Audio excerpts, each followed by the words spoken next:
Welcome to the Butterfly Effect. Today is stage 17 of the 2020 Tour de France.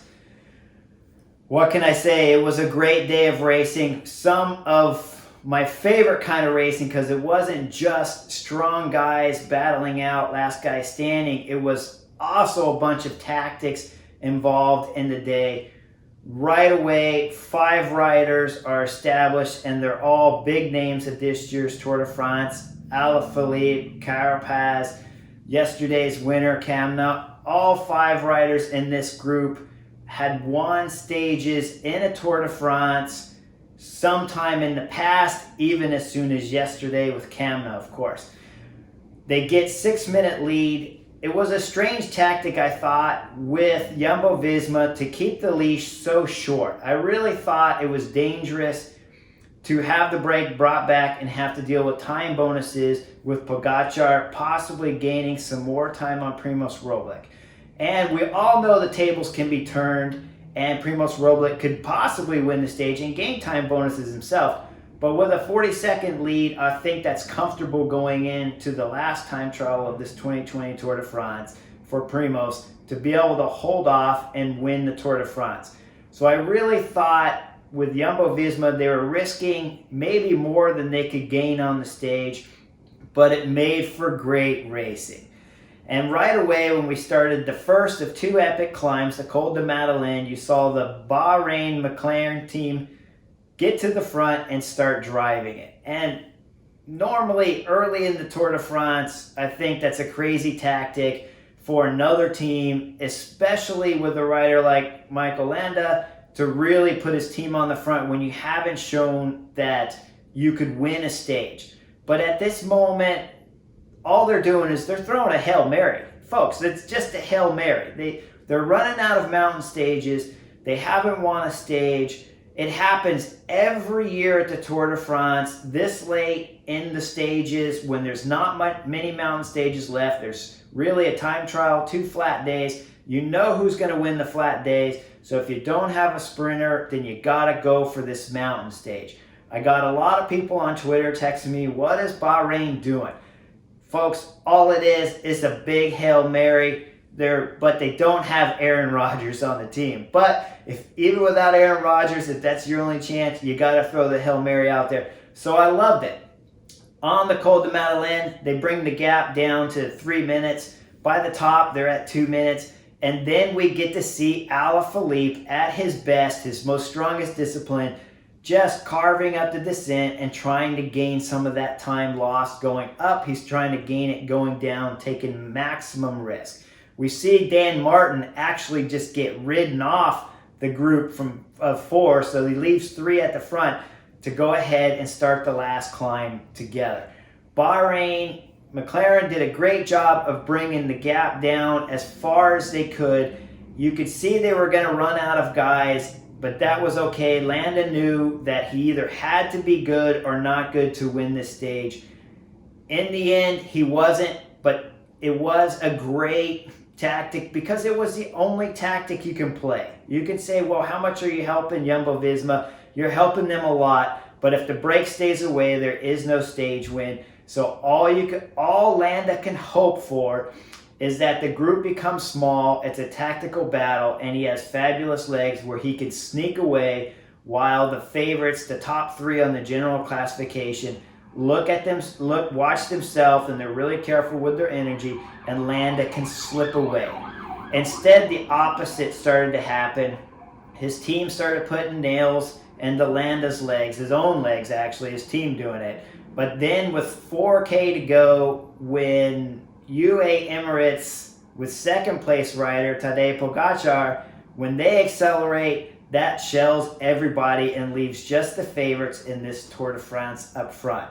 And this is where I really want to talk about the tactical battle, because Tadej Pogačar, he's risking second on the general classification here to try to win first. It's really rare, folks, when you see a rider nowadays starting to go at 4K and 3K to go and putting in a big dig when Jumbo-Visma still have Primož in the front. They still have Sepp Kuss. Walt Van Aert was just dangling off the back by then, I believe. But you still had Tom Dumoulin, who himself could possibly control the whole group. Ends up being Tadej rips the race apart. And then we get to see the butterfly effect again of stage 15's loss of Primoz to Tadej's win on stage 15. Now Primoz knows he needs to be careful. He can't let his young Slovenian friend slip off the front, and he can't afford to lose more time. The beautiful part of this race is you see Jumbo-Visma with Sepp Kuss come to the front, control the pace, and if you watch closely, it's Primoz Roglic himself that's opening up the gap to Sepp to go up the road. Now here's where we have really liked to have been in the car to hear what they're saying. Because as Angel Lopez jumps across to Sepp Kuss, we see Sepp Kuss come off of Lopez's wheel. And there is, I have to guess, I hear it. I'm not in the car, so I can't tell you for sure. I don't know if Sepp is getting dropped or if it was the plan to have Sepp sit up and wait for Primoz Roglic to jump across. But either way, the strategy works out. Primoz puts Tadej Pogačar in an defensive mode, and Tadej's got to pull because otherwise he's gonna possibly lose second on GC. So he's worried about that, and he puts himself in a dangerous position and starts pulling race leader Primoz with him. At that point in time, Primoz, I'm sure, is feeling good still and does the jump and attack at about the same time that Sepp Kuss is coming off of Lopez's wheel. So it could be coincidence, or it could have been a brilliant strategy planned at that moment when Sepp separated, or maybe they even talked about it this morning. If they did, that was really an exceptional plan. If it was a spur of the moment, it's beautiful to watch. If it was just dumb luck, well, it worked out fantastic. We don't know which of the three, but we definitely know the butterfly effect from stage 15's loss to Tadej was playing an effect, was definitely the reason Primoz Roglic was so careful with Tadej Pogačar on today's stage. Now, you look at Sepp Kuss as Primoz bridges to him. Sepp really only pulls 200 meters, but that 200 meters is really the difference between the extra time that Primoz Roglic put on Tadej Pogačar today, or possibly even Pogačar winning the sprint again and gaining bonus seconds and making the time trial that much more important. So today's stage was exciting to watch. The break was caught at the last minute. Carapaz from Ineos was riding amazing and really put on a show to do that next big acceleration and really have a shot at winning the stage if the favorites don't start attacking. And it's rare to see second place on GC really going between 3 and 4K to go before the line with a still more or less intact Jumbo-Visma.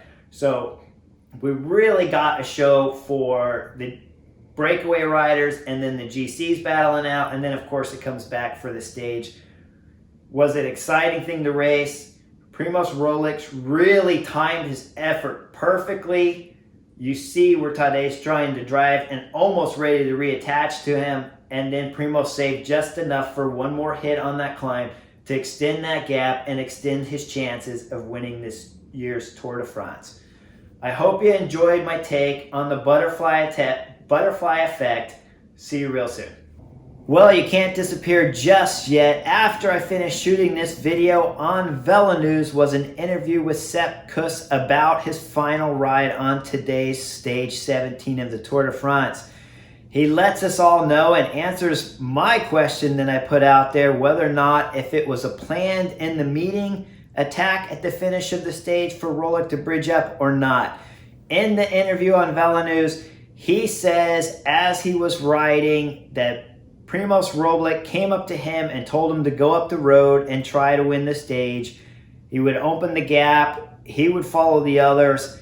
Later, if comes to find out that Sepp Kuss could not follow Lopez's wheel and drop back. So it was coincidence that Sepp Kuss was getting dropped from Lopez and was there at the perfect time to come back for Primoz Roglic, grab him, pull him for 200 meters so Roglic could stay off away from Tadej Pogačar and go on to put time into the second place on the general classification. That's how it is. Just pure coincidence that it works out that way. But of course, you have to have an amazingly strong team, so it's not really quite coincidence. The butterfly effect is whoever the manager was that signed all these guys and put together Jumbo-Visma as this core group and selected them for the Tour de France is the big butterfly effect on today's stage. Great job, guys. You put together a masterful team and they have taken over the Tour de France. Enjoy. Hope you guys love the butterfly effect. See you soon.